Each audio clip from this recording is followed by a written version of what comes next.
I noticed that a lot of people who are interested in going to school for engineering want to know how to prepare for it. Now, given the sheer volume of content online, there are many good advice I've seen. However, one thing that I've not seen getting much attention whatsoever is just how ridiculously important your mathematical skills are. If you are new to this channel, please consider subscribing and maybe like the video and become part of the conversation. With that out of the way, please let me quickly explain what I meant about the mathematical thing.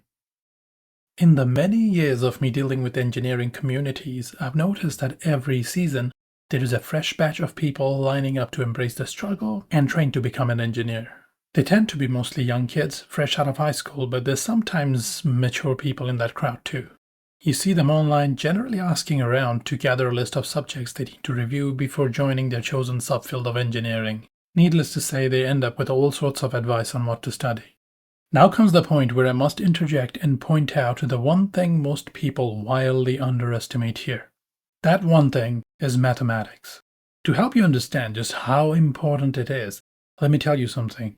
If I could go back in time and redo things, I would ditch it all and master mathematics first. I would make sure 80% of my time is spent learning mathematics to the point that I start seeing equations everywhere. Now I understand if this may not make intuitive sense to you, but please allow me to explain the issue here. You see, whatever field of engineering you choose, electrical, chemical, mechanical, aerospace, yada yada, they will all end up having a bunch of subfields you will need to study. Now all those subfields will end up having various concepts you must understand well.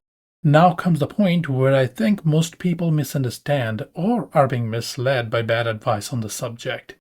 See, it is very rare to come across concepts that you will not easily understand if someone explained them to you. Whether it's how internal combustion engine cycles work, or how some EM wave travels from source to destination, or how fluids flow around things, generally speaking, the concepts are actually rather fun to explore and internalize. What gets you are not the concepts, but the mathematics. If you don't believe me, try to crack open any engineering book and you'll see my point. The written text explaining the concepts will all make perfect sense until you are hit in the face with endless mathematical wizardry. In fact, some disciplines can get so math-heavy that they will genuinely make you wonder why you didn't go get a degree in pure mathematics first.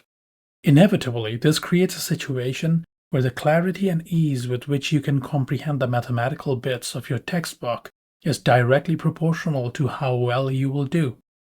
Think about it this way.